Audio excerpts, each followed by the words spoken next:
بسم اللہ الرحمن الرحیم۔ السلام علیکم بھائی، چینل کو سبسکرائب بھی کر لیا کریں، لائک اور شیئر بھی کر دیا کریں، کمنٹس بھی کر دیا کریں، شکریہ۔ چلتے ہیں کہانی کی طرف۔ اپنی پہچان والے افسر کا نہ ہونے کا سن کر گائیڈ تو مایوس ہو گیا اور مجھے واپس چلنے کو کہا، لیکن میں نے جنرل کو ملنے کا فیصلہ کر لیا۔ خنسا کوئی معمولی آدمی نہ تھا۔ برما کے فوجی حکمرانوں سے اس کے نہ صرف ذاتی تعلقات تھے بلکہ وہ فراخ دلی سے ان کی مالی اعانت بھی کرتا تھا۔ یقیناً اس کے لکھے ہوئے خطوط معمولی افسروں کے لیے نہیں بلکہ ٹاپ باسز کے لیے تھے۔ میں نے اس کے دونوں خطوطوں کے لفافوں پر ایڈریس دیکھے تو واقعی دو جنرلوں کے نام تھے۔ گائیڈ کو باہر چھوڑ کر میں چوکی کے ساتھ بنے ہوئے میس میں گیا، بلکہ نئے میجر نے اپنے سپاہیوں کے ہمراہ مجھے وہاں بھیجا۔ میں نے اے ڈی سی کو ایک سادہ کاغذ پر خنسا کے خط کے ساتھ اس کا ایک دوست لکھ کر جنرل کے لیے دیا۔ میجر جنرل شارپ گپ نے مجھے 10 منٹ میں ہی طلب کر لیا اور وہ ایک 40-45 سالہ خاصا پڑھا لکھا اور اکثر مسکراتے رہنے والا شخص تھا۔ مجھ سے رسمی تعارفی کلمات کے بعد اس نے مجھ سے پوچھا، وسکی یا چائے؟ جواباً میں نے کہا، صرف تمہاری مسکراہٹ۔ وہ کھلکھلا کر ہنس پڑا تو میں نے اسے خنسا کا خط دیا۔ ایڈریس پڑھ کر اس نے کہا، یہ خط میرے لیے نہیں ہے لیکن میں خنسا کا دوست ہوں اور اس کی تحریر پہچانتا ہوں۔ کیا کام ہے؟ میرے ہمراہ خنسا کے مال کی ایک کھیپ ہے جسے آسام کے رستے بھارت پہنچانا ہے۔ اگر بغیر چیکنگ اور باز پرس کے ہمیں درے سے گزرنے دیا جائے تو آپ کا بہت مشکور ہوں گا۔ ہمارے پاس پاسپورٹ بھی نہیں ہے کیونکہ ایسے کاموں میں پاسپورٹ کی کوئی حیثیت نہیں ہوتی۔ میں نے پورے تحمل اور یقین سے کہا، خنسا کا دوست میرا دوست، تمہیں اور تمہارے ساتھیوں کو نہ صرف درے سے گزرنے کی اجازت ہے بلکہ برما کی سرحد تک میرا ایک سپاہی اور ایک افسر تمہارے ساتھ جائیں گے۔ بادی نظر میں تو جنرل کی یہ بڑی فراخ دلہ پیشکش تھی، لیکن میں نے اس کا بہت بہت شکریہ ادا کرتے ہوئے اسے کہا کہ اپنے فوجی میرے ہمراہ بھیجنے کے بجائے اگر وہ راہداری کے طور پر ایک حکم نامہ خط مجھے دے تو بہت بہتر رہے گا۔ ہم نے صوبہ ارکان میں سے چند مزدور اور گائیڈ لینے ہیں۔ آپ کے فوجیوں کے ہمراہ دیکھ کر وہ کام کرنے سے کترائیں گے۔ میں نے اسے وجہ بتائی تو وہ مان گیا اور ایک خط لکھ کر مجھے دیا کہ یہ لوگ ہمارے اور خنسا کے خاص آدمی ہیں، انہیں بغیر چیکنگ اور پوچھ گچھ کے آگے بڑھنے دیا جائے اور ضرورت پڑنے پر ان کی ہر ممکن مدد کریں۔ مجھے یقین ہے اس خط کی وجہ سے آپ لوگوں کو فوج اور دوسروں کی طرف سے دشواری پیش نہیں آئے گی۔ اس نے خط مجھے دیتے ہوئے کہا۔ میں نے اس کا دوبارہ شکریہ ادا کیا اور رخصت ہو کر میس سے باہر آ گیا۔ میں نے گائیڈ کو کہا کہ وہ جیپ میں جا کر سارے قافلے کو لے آئے، تب تک میں میجر کے پاس اس کا انتظار کروں گا۔ آدھے گھنٹے میں ہی قافلہ میرے پاس پہنچ گیا۔ میرے جنرل سے ملنے کے باعث میجر پر میرا خاصا رعب پڑ چکا تھا۔ میں اس سے ہاتھ ملا کر اپنی جیپ کی طرف آیا اور ہمارا قافلہ بلا روک ٹوک درے سے گزر کر 2 گھنٹے کے اندر ٹونگ گوپ کے قریب کے قصبے میں پہنچ گیا۔ اب ہم صوبہ ارکان میں تھے اور یہاں ہم نے ایک رات قیام کرنا تھا۔ جیسا کہ میں پہلے بھی عرض کر چکا ہوں، صوبہ ارکان برما کے انتہائی مشرق میں سمندر کے ساتھ ساتھ شمالاً جنوباً ایک پٹی کی صورت میں واقع ہے۔ اس کی حدود بنگلہ دیش اور بھارت میں آسام سے ملتی ہے۔ مسلمانوں کی اکثریت کا یہ صوبہ برما کی حکومت کے مسلمانوں سے بغیر کسی معقول وجہ کے عداوت کی بنا پر بے توجہی کے باعث باقی ملک سے خاصا پسماندہ اور غربت کا شکار ہے۔ یہاں کے بیشتر آبادی کا ذریعہ معاش مچھلی پکڑنا ہے اور حکومت اس میں بھی ان کی کوئی مدد نہیں کرتی۔ یہاں نہ تو سڑکیں ہیں اور نہ ہی دریاؤں کے ڈلوں کے درجنوں شاخوں پر سے گزرنے کے لیے کوئی پل۔ 3-4 سڑکیں ہیں اور نہ ہی بڑے قصبے مثلاً ٹیانندن، دلت اور پالتیتوا وغیرہ میں پرانے اور اکثر خراب رہنے والے مقامی بجلی گھر ہیں، جبکہ چھوٹے قصبوں اور دیہاتوں میں بجلی کی سہولت بھی میسر نہیں۔ مغربی عیسائی ممالک نے کئی بار اپنی مشینری یہاں بھیجے تاکہ غریبی کے مارے مسلمانوں کو پیشہ وار پیسے وغیرہ دے کر عیسائی بنایا جائے، لیکن یہاں کے مسلمانوں نے ان کی ہر پیشکش کو مسترد کر دیا، جس کا نتیجہ یہ نکلا کہ نہ تو اپنی حکومت نے ان کی مشکلات کی طرف کوئی توجہ دی اور نہ ہی غیر ملکی مشروط مدد ہی انہیں مل سکی۔ دنیا کی یہ بہت بڑی سچائی ہے کہ جہاں غربت ہوتی ہے وہاں توہم اور بدعقیدات جنم لیتے ہیں۔ ارکان میں یہی صورتحال تھی، نہ پیسہ، نہ اسپتال اور نہ علاج معالجے کی سہولت اور نہ ہی تعلیم حاصل کرنے کا کوئی معقول ذریعہ۔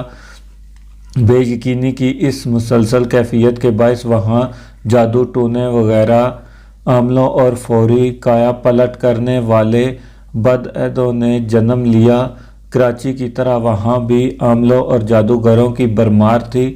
ٹوننگپ کے قصبے میں پہنچ کر جب میں نے دیکھا کہ ہوٹل نام کی یہاں کوئی جگہ نہیں تو میں نے اپنے نمبر 2 کو کہا کہ قصبے میں کسی کھلی جگہ پر پڑاؤ کرتے ہیں۔ ہم کسی معقول جگہ کی تلاش میں ہی تھے کہ گائیڈ نے نمبر 2 کے ذریعے مجھے کہا کہ یہاں ایک نسبتاً خوشحال گھرانہ ہے، اگر ان کے پاس چلیں تو ممکن ہے وہ کوئی انتظام کر دیں۔ زمین پر سونا خطرناک ہے کیونکہ یہ علاقہ انتہائی زہریلے بچھوؤں اور سانپوں سے بھرا پڑا ہے۔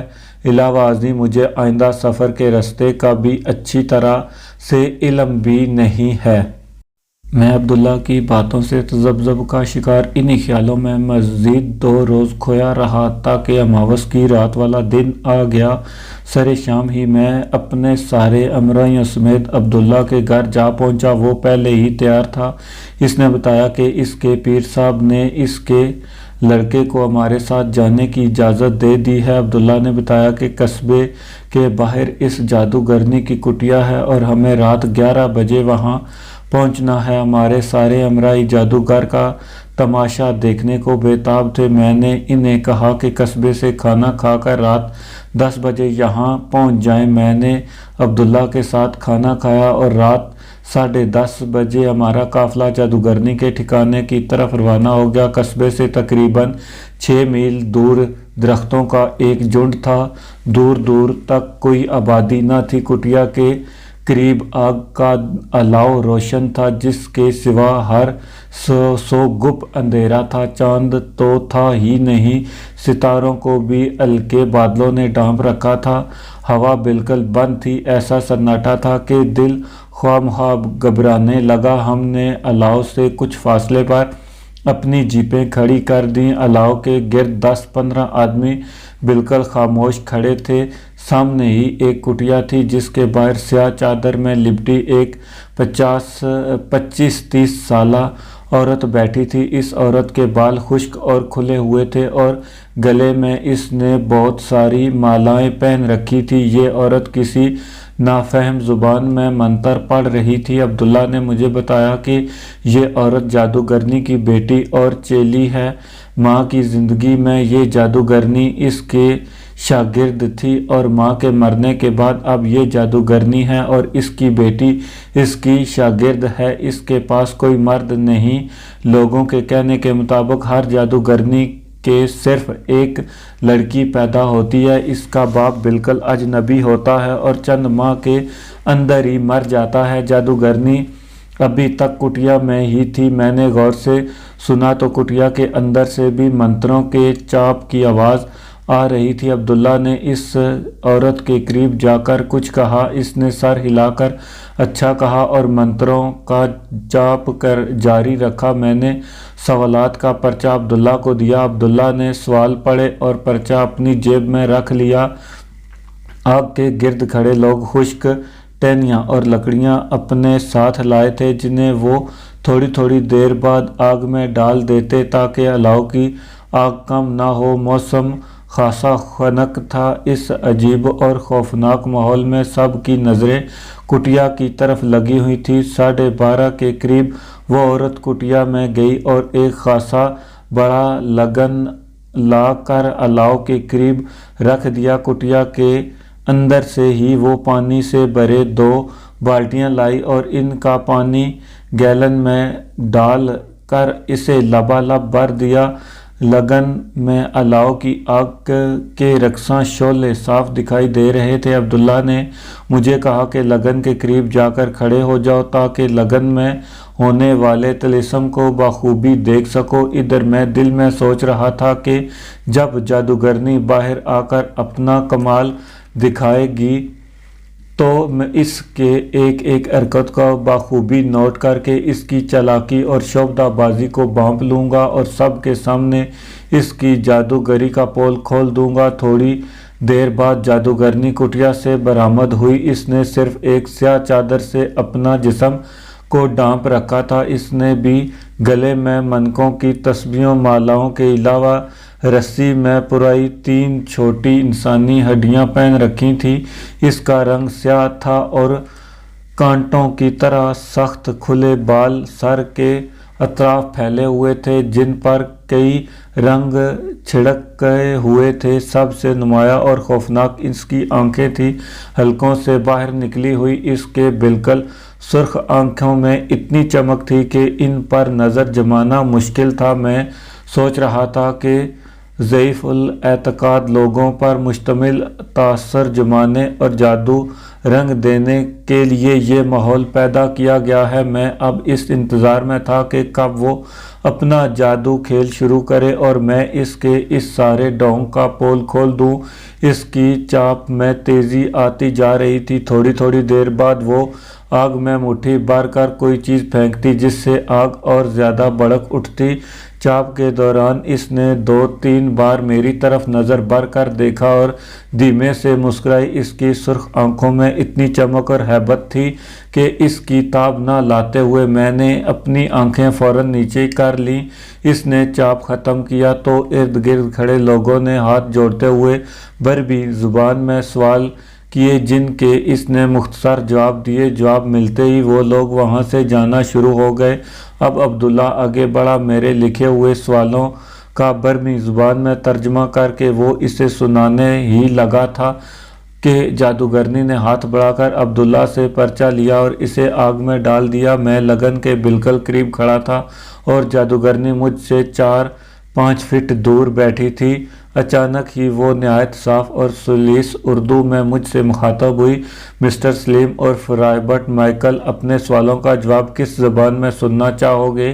انگلش، اردو، بنگلہ یا کسی اور زبان میں؟ میں تمہارے تمام سوالوں کا نہ صرف جواب دوں گی بلکہ تمہارا ماضی، حال اور مستقبل بھی تمہیں پانی میں دکھاؤں گی۔ اس جادوگرنی کو انتہائی روانی سے اردو بولتے سن کر میرے تو چھکے چھوٹ گئے۔ بڑی مشکل سے اپنی طاقت جمع کر کے میں نے صرف یہ کہہ سکا اردو میں۔ جادوگرنی نے ماش کے چند دانے مجھ پر اور کچھ آگ پر پھینکتے ہوئے کہا، تم پاکستان سے راجہ کی بیوی، اس کے لڑکے اور جواہرات لینے کے لیے رنگا ماٹی جا رہے ہو۔ تم اپنی مہم میں کامیاب ہوگے لیکن تمہارے بہت سارے ساتھی اپنی جان سے ہاتھ دھو بیٹھیں گے۔ تم انتہائی خود سر آدمی ہو اور اپنی بات منوانے پر ہمیشہ مصر رہتے ہو۔ بچپن سے ہی اپنے والدین سے باغی ہو گئے تھے۔ تمہاری مرضی کے خلاف تمہاری شادی ایک ایسی عورت سے ہوئی جو تمہارے تصورات اور خیالات کے بالکل برعکس ہے۔ اس وجہ سے تم اپنے گھر سے بھاگے رہتے ہو اور خطرناک کاموں میں جان بوجھ کر حصہ لیتے ہو۔ دلی میں موت تم کو چھو کر گزر گئی لیکن تم باز نہ آئے اور اب پھر اس خطرناک مہم پر چل پڑے ہو۔ وہ ذرا خاموش ہوئی تو میں نے کہا، تمہاری اردو دانی پر میں بہت حیران ہوں۔ میرا اصل نام اور اختیار کیا ہوا نام کئی لوگ جانتے ہیں۔ بیوی سے ناچاکی کے باعث اکثر مرد گھر سے فرار ہو جاتے ہیں۔ یہ کوئی نئی بات نہیں۔ مہم میں اگر مجھے کامیابی ہوئی تو تم سچی کہلاؤ گی اور اگر ناکامی ہوئی تو میری لاش تم سے باز پرس کرنے نہیں آئے گی۔ رنگا ماٹی تک جانے کا میرے ساتھیوں کے علاوہ عبداللہ کو بھی علم ہے۔ ابھی تک تم نے کوئی ایسی بات نہیں بتائی جس سے مجھے یقین آ جائے کہ تم واقعی جادو جانتی ہو اور اس کے ذریعے ماضی، حال اور مستقبل کی باتیں بتا سکتی ہو۔ میرے خیال میں یا تو تمہارے ایجنٹ سوال کرنے والے کی باتیں اشاروں اور خفیہ کوڈ میں بتا دیتے ہیں یا زیادہ سے زیادہ تم ذہن پڑھ سکتی ہو۔ جادوگرنی خاموشی سے میری باتیں سنتی رہی۔ اس کا چہرہ بالکل سپاٹ تھا، لیکن میری باتوں سے اس کی آنکھوں کی سرخی مزید بڑھ گئی۔ ماش کے دانے آگ میں ڈالتے ہوئے وہ بولی، بہت سے لوگ اس وقت تک جادو کے قائل نہیں ہوتے جب تک خود ان پر جادو نہ کیا جائے۔ اپنی جیکٹ کے اندرونی جیب میں ہاتھ ڈالو اور جو کچھ بھی ہاتھ میں آئے بلا خوف اسے باہر نکال لو، تمہیں کچھ نقصان نہیں پہنچے گا۔ میں جیکٹ کی جیب میں ہاتھ ڈالا تو کوئی لچکیلی سی چیز میرے ہاتھ میں آئی۔ میں نے جلدی سے ہاتھ باہر نکالا تو یقین جانیے کوئی 9 انچ لمبا ایک بہت موٹا تازہ بچھو تھا۔ میرے تو خوف کے مارے پسینے چھوٹ گئے۔ میں نے زور سے ہاتھ کو جھٹکا تو بچھو زمین پر جا پڑا اور رینگتا ہوا جادوگرنی کی کٹیا کی طرف چلا گیا۔ وہ اپنا ڈنک اونچا کیے ہوئے تھا۔ میں نے کتابوں میں پڑھا تھا کہ اس قسم کے بچھوؤں کے زہر کا کوئی علاج نہیں اور کوئی دوا کارگر نہیں ہوتی اور اس کا ڈسا ہوا تڑپ تڑپ کر چند منٹوں میں ہلاک ہو جاتا ہے، اور بچھو خواہ چند سیکنڈ کے لیے ہی میرے ہاتھ میں رہا تھا مگر وہ مجھے بڑی آسانی سے ڈنک مار سکتا تھا۔ ابھی میرے حواس بحال بھی نہیں ہوئے تھے کہ جادوگرنی بولی، تمہارے مذہب میں بچھو کو عقب کہتے ہیں اور تمہاری پیدائش اکبری مہینے کی اس خاص لمحے میں ہوئی تھی جو اکبر کے آغاز کا وقت تھا۔ تمہیں بچھو کبھی نہیں کاٹے گا۔ اور مجھے فوری یاد آ گیا کہ دلی میں DMI کی قید کے دوران میری کٹیا میں بھی 4 بچھو چھوڑے گئے تھے۔ 3 بچھو اس اینٹ پر بنے خول میں تھے جس میں تکیے کے طور پر استعمال کرتا تھا اور ایک میری ٹانگ پر رینگ رہا تھا۔ مجھے کسی نے نہ کاٹا اور میں نے 4 کو مار دیا۔ جادوگرنی بولی، تمہیں یقین دلانے کے لیے اب میں تمہارے ماضی، حال اور مستقبل کے مناظر تمہیں پانی میں دکھاؤں گی، پھر تمہیں یقین آ جائے گا کہ اپنے خدا کی مدد پر یقین کامل کرتے ہوئے تم جو خطرناک کاموں میں کود پڑتے ہو، خدا کے علاوہ کچھ اور طاقتیں بھی ہیں جو تمہاری حفاظت کرتی ہیں اور تمہیں مشکلات سے نکالتی ہیں۔ یہ کہہ کر جادوگرنی نے منتروں کا اونچی آواز میں چاپ کرنا شروع کر دیا۔ عبداللہ اور میرے ساتھی بالکل خاموش، سراسیمہ اور خوف زدہ، بالکل ٹکا ٹک دم دم ناقش کے عملی تصور بنائے کھڑے تھے۔ ابھی تک جادوگرنی نے جو کچھ بتایا تھا وہ بالکل درست تھا۔ یہ حقیقت تھی کہ میرا اصلی نام خنسا اور عمر کے سوا کسی کو نہیں جانتا تھا۔ عبداللہ کو بھی میں نے صرف رانگا ماٹی تک جانے اور واپس لوٹنے کے سوا اپنے مشن کے متعلق کچھ نہیں بتایا تھا۔ جہاں تک میری ذات کا تعلق ہے، میں واقعی خود سر ہوں اور ہر چھوٹا بڑا فیصلہ خود کرتا ہوں اور اس پر قائم رہتا ہوں، چاہے وہ غلط ہی ہو۔